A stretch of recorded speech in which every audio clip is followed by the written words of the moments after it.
Muslimin rahimakumullah. Alhamdulillah, Alhamdulillah kita panjatkan puji dan syukur kita kepada Allah yang memberikan begitu banyak nikmat dan karunia. Tidak terhitung nikmat yang diberikan oleh Allah.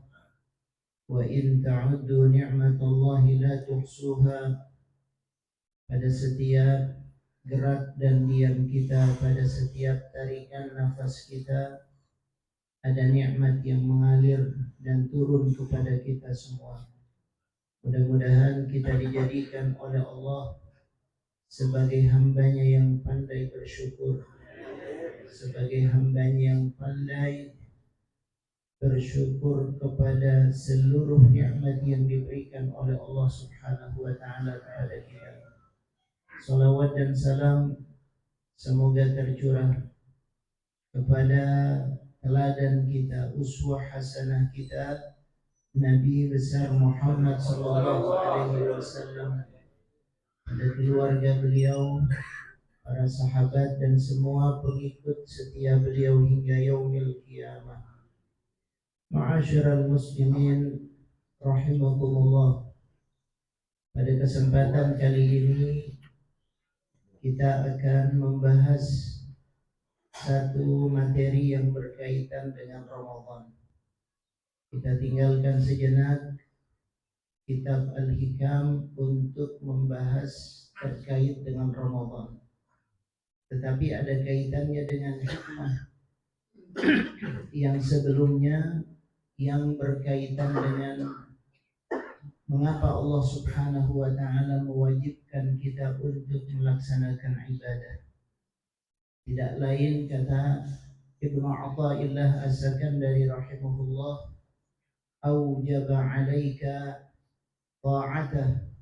Allah mewajibkan kepadamu untuk taat kepadanya, tidak lain adalah agar engkau masuk ke dalam surganya Allah Subhanahu wa taala. Mudah-mudahan kita termasuk hambanya yang layak untuk masuk ke dalam jannahnya Allah Subhanahu wa taala. Ma'asyiral muslimin rahimakumullah.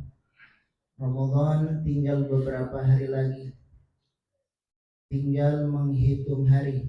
Kita akan masuk insyaallah kepada bulan yang mulia, bulan yang istimewa, bulan yang penuh dengan berkah, bulan yang di dalamnya Allah membuka pintu-pintu sorga, menutup pintu-pintu neraka, dan mengikat setan-setan yang terus mengganggu manusia. Allah Subhanahu wa taala menghadirkan di dalamnya satu malam yang lebih baik dari 1000 bulan. Mudah-mudahan kita mendapatkan semua kebaikan yang Allah Subhanahu wa taala hadirkan pada bulan Ramadan.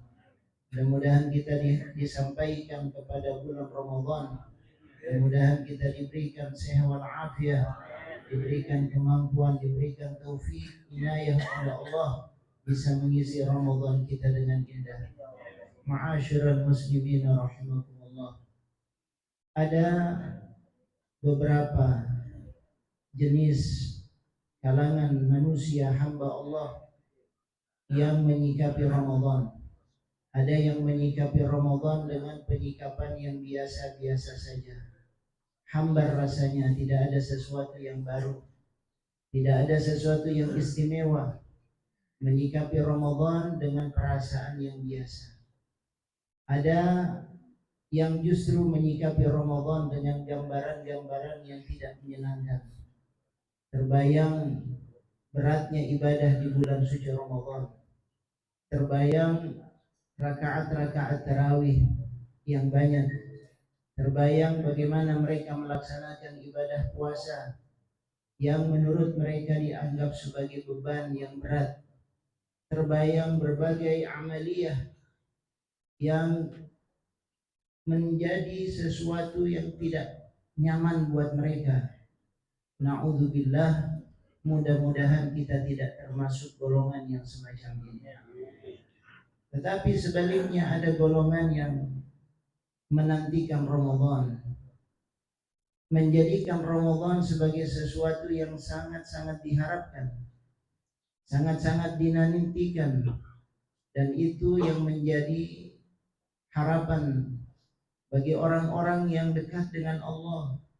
Salafun saleh, mereka tahu betul keutamaan kemuliaan bulan Ramadan.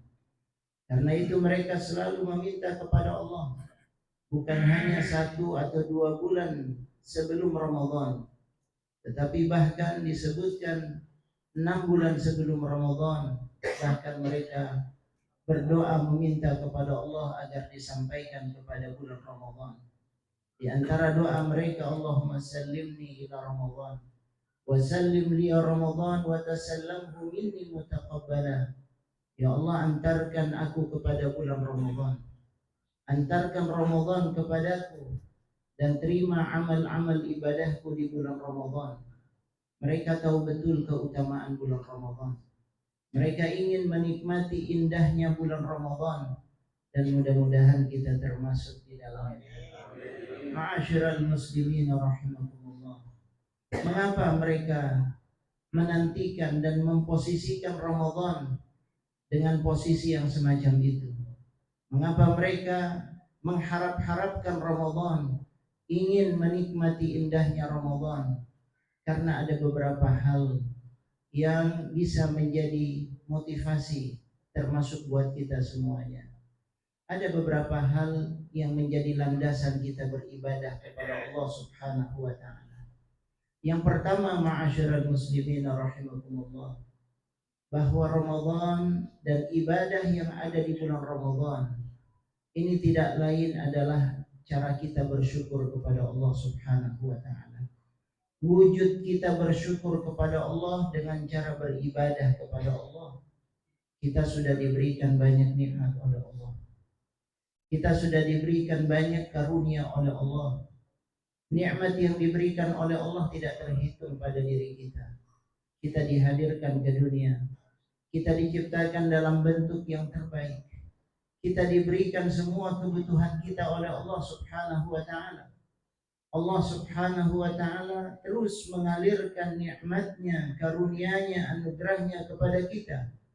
Apakah tidak pantas kita bersyukur kepada Allah Subhanahu wa taala? Apakah tidak pantas kita mendekat kepada Allah sebagai bentuk terima kasih kita kepada Allah yang telah memberikan begitu banyak nikmat dan karunia? Bumi di sekitar kita begitu indah. Indra yang diberikan kepada kita berfungsi dengan sempurna. Organ-organ tubuh kita terus bekerja dengan perintah Allah Subhanahu wa taala. Apa yang masih kurang? Fabi ayyi ala'i rabbikuma tukadziban. Semua ini nikmat yang berasal dari Allah Subhanahu wa taala. Apakah pantas kita makan nikmatnya, kita makan rizkinya, tapi kita tidak mau beribadah kepada Allah Subhanahu wa taala?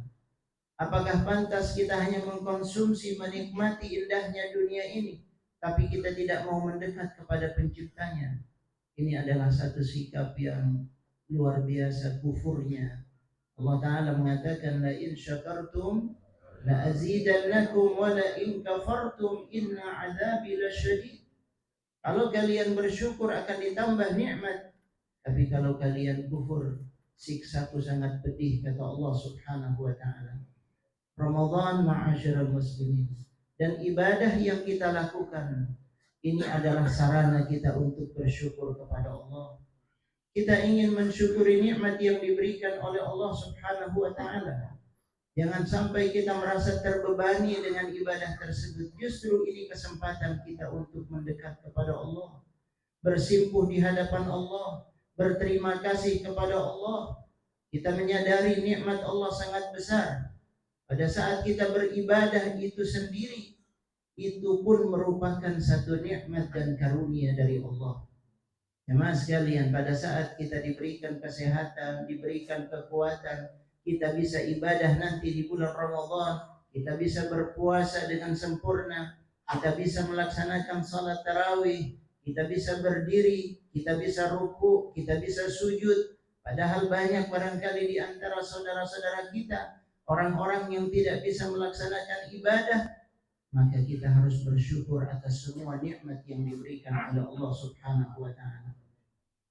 Ma'asyiral muslimin rahimakumullah, seandainya ini berandai-andai seandainya orang-orang yang ada di dalam kubur ditanya apa yang akan mereka impi-impikan kalau mereka bisa dihadirkan, dihidupkan kembali oleh Allah, maka niscaya mereka berharap bisa melakukan amal saleh. Mereka berharap bisa menikmati indahnya Ramadan. Karena itu kita yang diberikan kesempatan oleh Allah, jangan kita sia-siakan. Syukuri nikmat yang diberikan oleh Allah Subhanahu wa taala. Berterima kasih kepada Allah atas segala karunia yang diberikan oleh Allah. Ikhwatal iman rahimakumullah.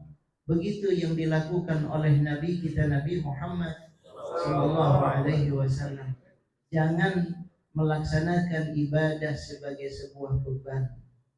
Jangan melaksanakan ibadah semata-mata hanya sebagai sebuah kewajiban, tetapi ini anugerah nikmat yang diberikan oleh Allah kepada kita semuanya. Nabi sallallahu alaihi wasallam salat malam, kita tahu semuanya sampai bengkak kedua kaki beliau, hatta tatawarrama qadamah, sampai kedua kaki beliau bengkak. Sayyidah Aisyah radhiyallahu anha bertanya kepada Nabi sallallahu alaihi wasallam, tidak tega melihat Rasulullah, suaminya, kekasihnya, Nabi Allah sallallahu alaihi wasallam, ditanya oleh Sayyidah Aisyah radhiyallahu anha, lima tasna hadza ya Rasulullah, kenapa engkau melakukan hal ini ya Rasulullah? Wa qad ghafara Allahu laka ma taqaddama min dhanbika wa ma ta'akhkhar. Padahal dosa-dosamu yang dulu dan dosa-dosamu yang akan datang semuanya sudah dihapuskan oleh Allah. Kenapa sampai begini ibadahmu kepada Allah? Itu Nabi Shallallahu Alaihi Wasallam. Kalau kita belum tentu dijamin, tidak ada jaminan kita diampuni dosa kita oleh Allah.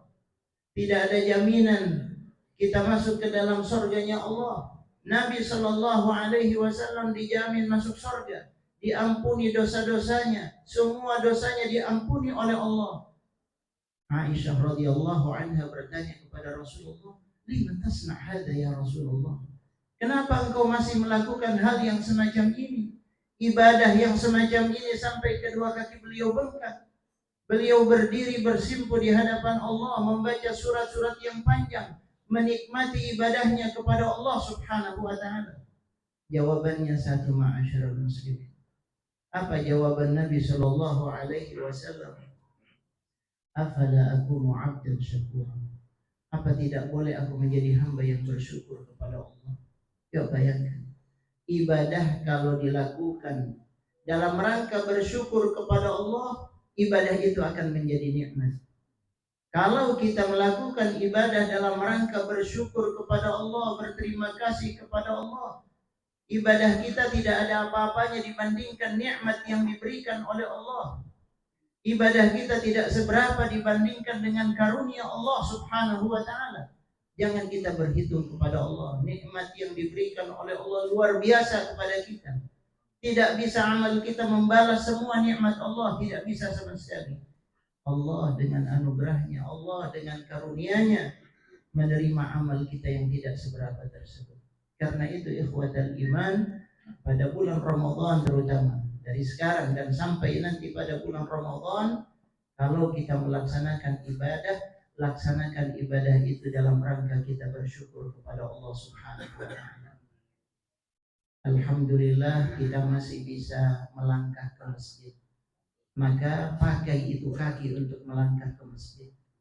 Alhamdulillah kita masih bisa menggerakkan lisan kita untuk berzikir. Maka pakai lisan itu untuk berzikir kepada Allah Subhanahu wa taala. Alhamdulillah kita diberikan oleh Allah sendi-sendi yang masih kuat. Kita bisa rukuk dan sujud. Rasakanlah, nikmatilah rukuk dan sujud kita kepada Allah. Sebab ada saatnya nanti kita tidak bisa lagi rukuk. Ada saatnya kita tidak bisa lagi untuk bersujud kepada Allah Subhanahu wa taala. Ada saatnya kita tidak bisa melangkahkan kaki kita menuju masjid rumah Allah. maka itu bersyukurlah.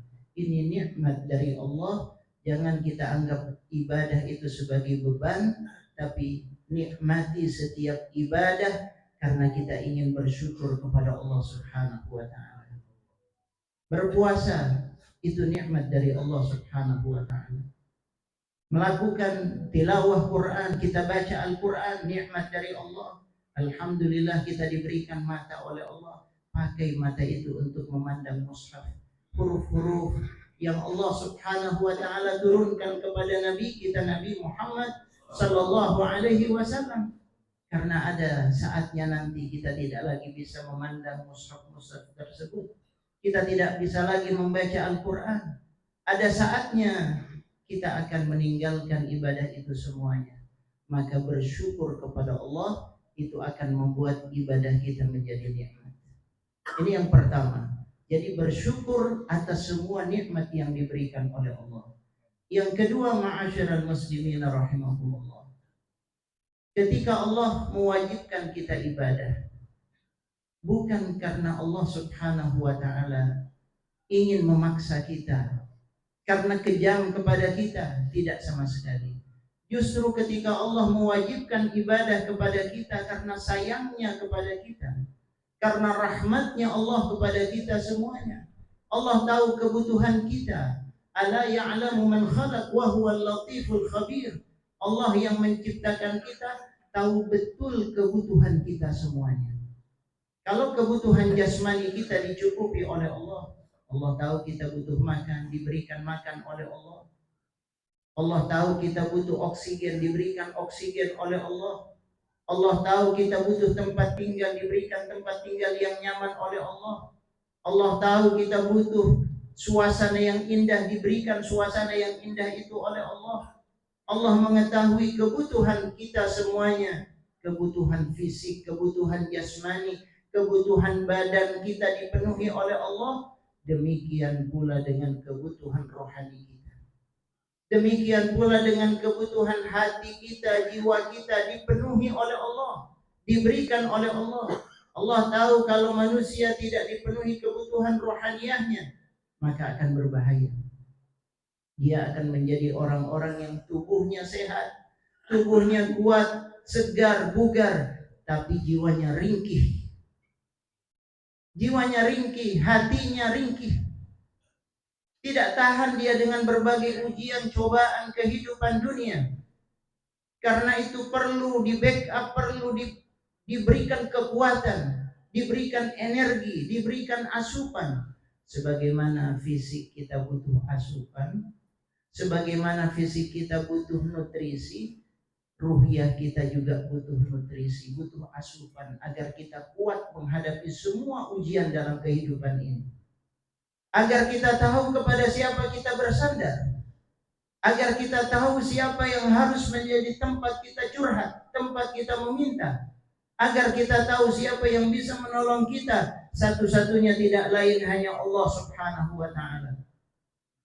Ini yang diajarkan oleh Allah. Kita butuh tempat kita bersandar, kita butuh tempat kita meminta, dan itu adalah Allah Subhanahu wa ta'ala.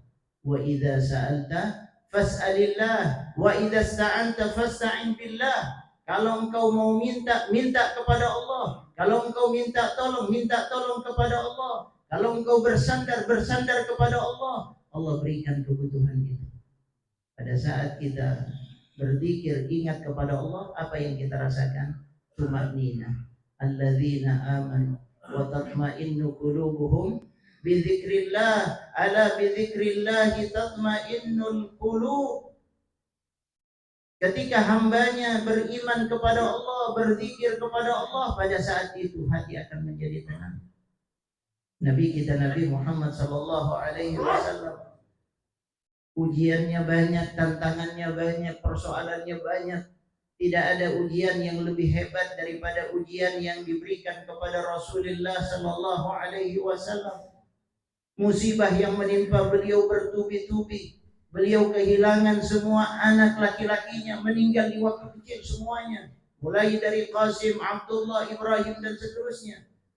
Beliau mendapatkan ujian dakwah beliau dihalangi, orang-orang di sekitar beliau mencaci beliau, mengejek beliau, bahkan mengusir beliau dari Mekah. Kenapa beliau tangguh semacam itu? Tidak lain karena ibadah yang kuat kepada Allah. Beliau yang mengatakan, arihna biha ya Bilal, biarkan aku menikmati rehat dengan cara salat wahai Bilal. Kalau sudah datang masalah, Rasul sallallahu alaihi wasallam bersimpuh di hadapan Allah, semuanya diberikan solusi oleh Allah Subhanahu wa taala. Ada ketenangan. Apa maknanya? Kita butuh ibadah. Allah nggak butuh sama ibadah kita. Kita yang membutuhkan ibadah, kita yang membutuhkan puasa, kita yang membutuhkan salat, kita yang membutuhkan tilawah, kita yang butuh zikir kepada Allah Subhanahu wa taala. Kalau kita beribadah kepada Allah dengan benar, insya Allah dicukupi semua kebutuhan kita oleh Allah Subhanahu wa taala. Karena itu ini kebutuhan kita semuanya. Kadang-kadang anak kecil jemaah sekalian, kalau dia masih kecil, masih balita, disuruh makan susahnya bukan main. Ya, disuruh makan, kita suruh makan, kita suapi dia, tapi selalu saja dia mengelak, dia nggak mau, dia muntahkan. Dengan berbagai cara orang tuanya berusaha agar anaknya mau makan. Lama kelamaan anak itu baru terbiasa. Bahkan bukan hanya terbiasa, kalau sudah besar dia yang minta makan. Ya, dia yang minta makan. Dia tahu bahwa makan itu kebutuhannya. Begitu kita kepada Allah. Kadang-kadang kita susah, dipaksa untuk ibadah. Tapi kalau kita sudah sadar bahwa ibadah itu adalah kebutuhan kita, kita yang akan mencari ibadah. Kita yang akan menghampiri Allah tanpa dipaksa, tanpa disuruh. Karena ibadah itu kebutuhan kita semuanya. Kita butuh sandaran. Dan sandaran yang paling kuat adalah Allah Subhanahu wa ta'ala. Ini yang kedua. Jadi yang pertama kita ibadah dalam rangka bersyukur. Yang kedua kita beribadah dalam rangka kita mendapatkan kebutuhan kita. Karena ini kita yang butuh, bukan Allah yang butuh dengan ibadah kita. Ini yang kedua. Yang ketiga jamaah sekalian, agar ibadah kita menjadi nikmat, maka sebagaimana yang disebutkan oleh Nabi kita Nabi Muhammad sallallahu alaihi wasallam. Satu waktu Rasulullah ditanya oleh sahabat, "Ya rajulun ila Rasulillah sallallahu alaihi wasallam." Ada seseorang yang datang kepada Nabi kita Nabi Muhammad sallallahu alaihi wasallam. Lalu orang tersebut, sahabat tersebut berkata, "Ya Rasulullah, alimni wa aujiz." Berikan pengajaran kepadaku, pengajaran yang singkat, nasihat yang singkat, tausiah yang singkat. Minta kepada Nabi sallallahu alaihi wasallam.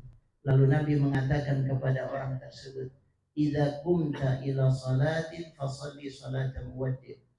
Kalau engkau melaksanakan salat, maka tunaikan salat itu dengan bayangan bahwa salat ini adalah salat yang terakhir. Bayangkan salat ini adalah salat yang terakhir. Nabi mengajarkan sahabat, mengajarkan kepada kita semuanya. Bagaimana kalau kita menganggap memposisikan ibadah kita sebagai ibadah yang terakhir?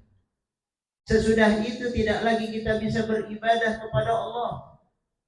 Ibadah yang terakhir, ma'asyiral muslimin rahimakumullah. Bayangkan Ramadan ini, Ramadan yang terakhir. Banyak saudara kita yang dulu kumpul sama kita, tapi Ramadan ini sudah tidak lagi bersama dengan kita. Bayangkan jamaah sekalian, nggak ada jaminan kita akan ketemu dengan Ramadan berikutnya lagi, nggak ada jaminan. Bisa jadi ini Ramadan yang terakhir, itu yang diwasiatkan oleh Nabi. Bayangkan ketika kita melakukan ibadah, itu adalah ibadah yang terakhir, agar ibadah kita maksimal. Bayangkan tarawih yang nanti akan kita lakukan itu tarawih yang terakhir. Bayangkan tilawah yang kita lakukan itu tilawah yang terakhir. Bayangkan puasa kita adalah puasa yang terakhir. Bayangkan sahur kita adalah sahur yang terakhir. Bayangkan berbuka puasa kita dengan keluarga itu yang terakhir. Bayangkan itu semuanya agar kita merasakan nikmat dalam ibadah. menghayati setiap ibadah yang kita lakukan. Jangan pernah kita merasa berat melakukan ibadah, bisa jadi itu yang terakhir yang bisa kita lakukan. Mudah-mudahan Allah berikan husnul khatimah. Yang terakhir itu yang terbaik, yang terakhir itu yang paling bagus, yang kita persembahkan kepada Allah Subhanahu wa taala. Jangan sia-siakan Ramadan ini. Kita tidak tahu apakah ini yang terakhir atau tidak. Kita serahkan semuanya kepada Allah Subhanahu wa taala. Kita hanya bisa berharap mudah-mudahan Allah menerima seluruh amal ibadah kita semuanya. Ma'asyiral muslimin rahimakumullah, kita rehat sejenak.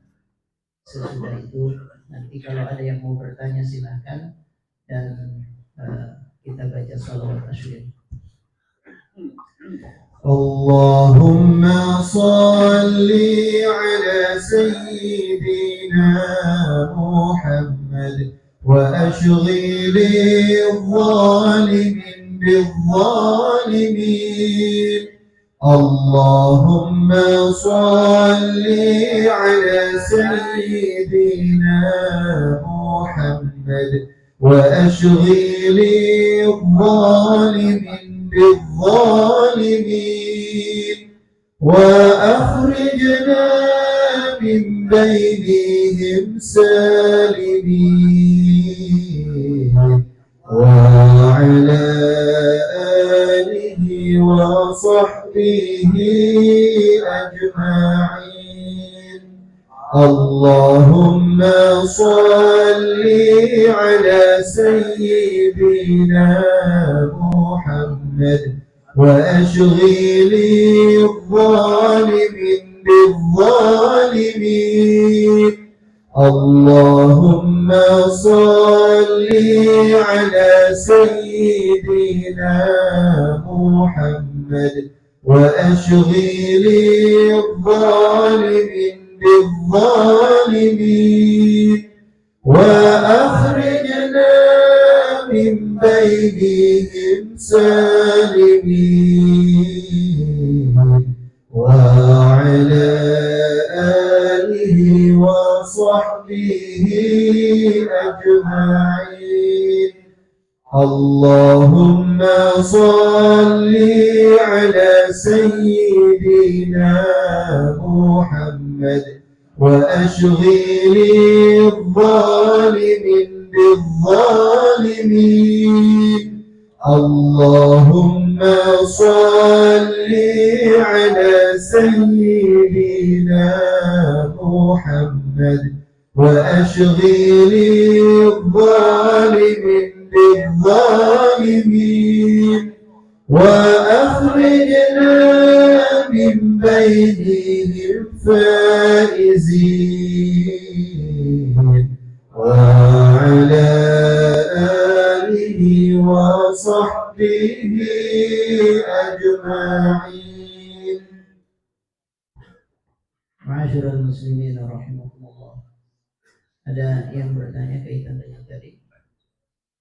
Enggak ada ya? Kalau enggak ada, saya ingin memberikan informasi sebelum kita tutup taklim kita.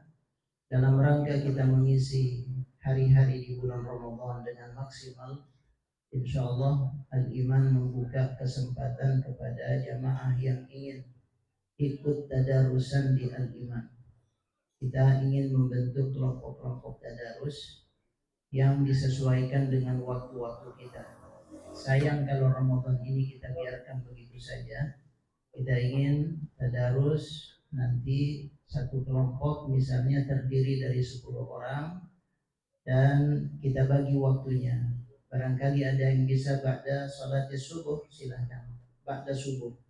Barangkali nanti ada yang bisa ba'da zuhur, silahkan. Kita bagi 3 waktu. Ada ba'da subuh, ada ba'da zuhur, ada ba'da tarawih.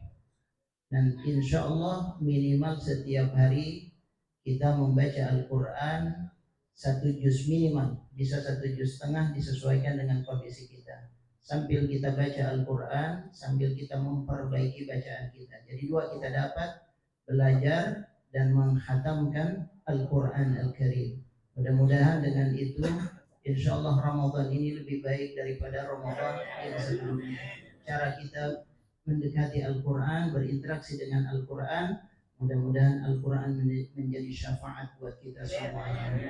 Nanti akan dibimbing oleh setiap grup, akan ada yang membimbing, dan insya Allah kita sama-sama membaca, belajar Al-Quran. Semoga Allah menerima amal ibadah kita semuanya. Silahkan nanti yang mau mendaftar bisa diregistrasi biar jelas ya, minimal 10 orang satu grup. Insya Allah nanti kita akan terima di meja pendaftaran. Silahkan daftar di sana, disesuaikan waktunya ya. Boleh jangan pilih banyak-banyak, pilihnya ba'da subuh, ba'da zuhur, sholat zuhur di sini langsung sesudah itu tadarus, dan tarawih ba'da tarawih. Insya Allah semoga menjadi sesuatu yang bermanfaat. Wabillahi tiap hari selama 1 bulan sampai akhir Ramadan. Insya Allah target kita khatam Al-Quran, dan insya Allah khatam dalam tadarusan grup dan khatam dalam bacaan pribadi. Jadi kalau kita bisa 2 kali khatam itu luar biasa. Bahkan kalau bisa berkali-kali khatamnya, ini satu keistimewaan di bulan Ramadan. Wallahu a'lam wa billahi taufiq wal hidayah. Wassalamualaikum warahmatullahi wabarakatuh.